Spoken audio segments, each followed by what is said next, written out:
This year's Pat Tillman Award can be said to be a joke. Many celebrities at the event did not even applaud when Harry's name was announced. After receiving the award, Harry's heartfelt tribute to Pat Tillman's mom, despite her previous criticism, invokes Princess Diana's memory by Asma Grover. One cannot help but note that by this speech, Harry covers all the necessary bases, all the relevant people he recognized in accepting this award, including Tillman's widow, and some of the Invictus Games athletes who were on stage to support him as he collected his trophy.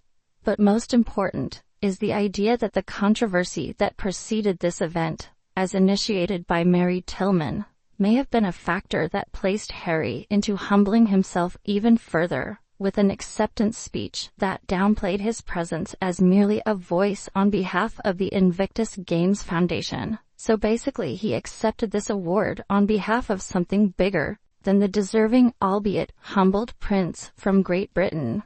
Pity he did not do so in recognition of his blood family when he had the opportunity on the Oprah interview.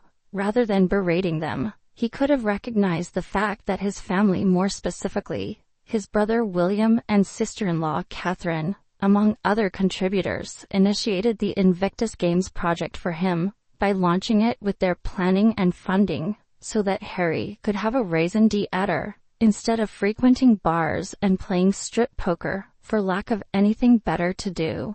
And let us not forget the royal family. In welcoming a woman Harry had chosen to include in the family, thereby creating an aristocrat out of a second-rate actress with no real future ahead of her. We were talking here about a family's generosity in financing a huge fairy-tale wedding, which included paying for the wedding gown and trousseau and wedding reception and the honeymoon, and providing a home and jobs for the two middle-aged 30-somethings with no practical skills or vocations. How many newlyweds have this kind of opportunity offered to them, and then providing them with titles so that the two could flaunt them in moving in another direction, in another country, if need be? And not a word of thank you, just humiliation. They could have easily thanked the royal family for their kindness and generosity on Oprah, but explained that they had other goals in sight that would suit them more fully. But this was not the purpose of this interview, or of Oprah as the interviewer. Yes, Harry presented a lovely speech at Dolby Theatre, which I highly doubt was written by either him or her, acknowledging all the relevant people who were involved, and even the mother of Pat Tillman, who, although not supportive of him, he was understanding of her position as a mother, and he made an allowance for this. He also remembered his own mother, and the bond between a mother and son that is eternal and transcends even the greatest losses. But he did not recognize the family who was there for him when he was experiencing his own greatest loss. Once again, I believe his statements are not sincere. He again says what she wants to hear. That is because of all the negative he's received over it. But he's still a twat, and should have turned it down and let someone who is American receive it. He should have turned down the award. He must realize that compared to the real veterans, he has nothing. Even William did a commendable job as a helicopter pilot. Both he and his ex-cable TV wife are the most uninspiring people ever. One more award to prove how worthy he is, and so much better than his brother, good at not working. He's simply an opportunistic snake who tried to defer all the hate directed toward him for his theft of the Tillman Award. Since he has the brains and class of toilet paper, it is obvious his PR group wrote the speech. Too bad, but we see through ESPN's cheap efforts for publicity by selling the award to the least deserving of possible recipients, thus rendering the Tillman Award a meaningless piece of garbage. Mama Tillman should sue their butts off.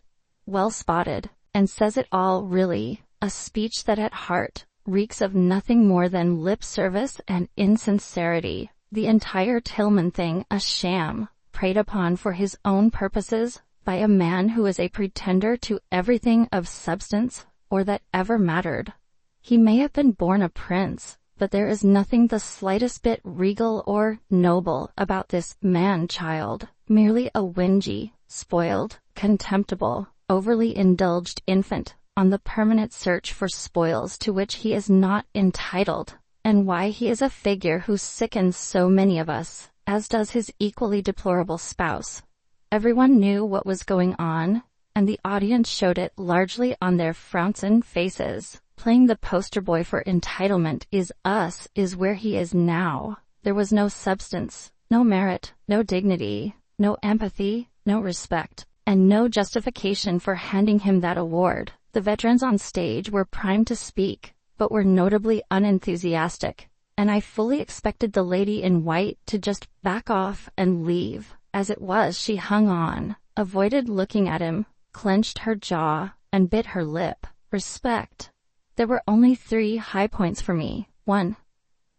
The thoroughly disrespectful roasting Serena Williams gave them, saying H was lending his celebrity. No mention of the word Duchess, just migraine, boasting of her own sporting achievements, and telling them flat out not to overshadow her. No amusement in Migraine's eyes, just a glare and a rictus grin. It was pretty ugly to watch and listen to. Expect some whisper of a major fallout on the breeze before too long. 2. The lady in the green dress, who wouldn't stand or clap for them. What a star she was. 3. When he gets up and the claw is very deliberately removed from his arm, just look how her face goes from yes, of course, I'll kiss you in front of all these people, and come up on stage with you, to wait till we re-out of here, you little pause, I'll FKN kill you.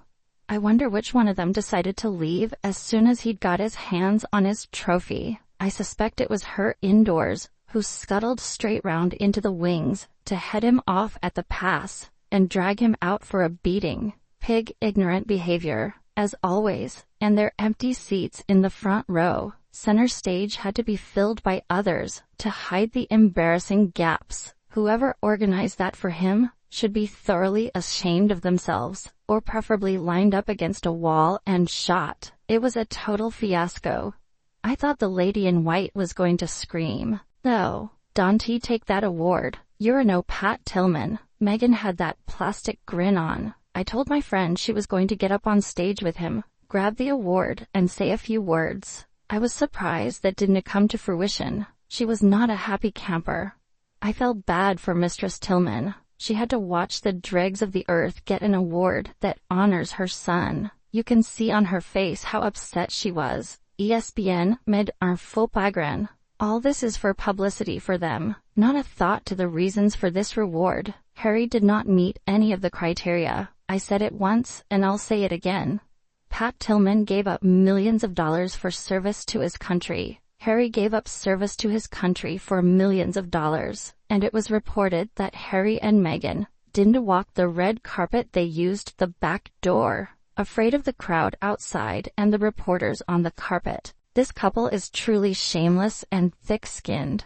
Well, that's all for today's video. Thank you very much for watching our video, and I want to know what you think about these issues. Please express your opinion in the comments below. Hope you will always be cheerful and happy. Don't forget to support us by liking, sharing, and subscribing to the channel. Goodbye and see you again in the next videos.